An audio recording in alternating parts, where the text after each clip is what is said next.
এই দুনিয়াতে এমন অনেকেই আছে যারা আল্লাহকে মানে না যা আছে না। এবার বলেন রিজিকের মালিক কে?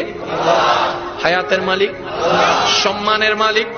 তো যারা মানে না তাদের ঘরেও তো রিজিক পৌঁছাচ্ছে, তারাও তো ভাত খাচ্ছে, তারাও তো ঘুমাচ্ছে, তারাও তো সংসার করছে, তাদের তো সন্তান হচ্ছে। এবার আমরা আল্লাহকে প্রশ্ন করলাম, মওলা আমাদের নিয়ম হচ্ছে যারা আমাদেরকে মানে আমরা তাদেরকে দিই, যারা আমাদেরকে মানে না তাদেরকে আমরা দিই না। মওলা তুমি সবাইকে দিচ্ছ কেন?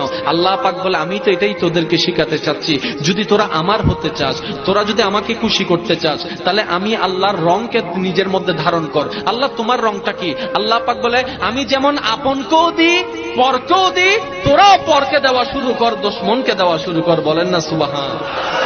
বিশ্বাস করেন ভাই, আপনার লাইফ সুন্দর হবে যে আপনার কল্পনার বাইরে। আপনি শুধু এতটুকু মনে রাখবেন, আপনকেও দিবেন, পরকেও দিবেন, কাছের জনকেও দিবেন, দুশমনকেও দিবেন, যতক্ষণ পারেন ততক্ষণ দিবেন, মন থেকে দিবেন, আল্লাহর জন্য দিবেন। আপনার এই দেওয়াটাকে আল্লাহ 10 গুণ ফেরত করে আপনাকে দান করবে।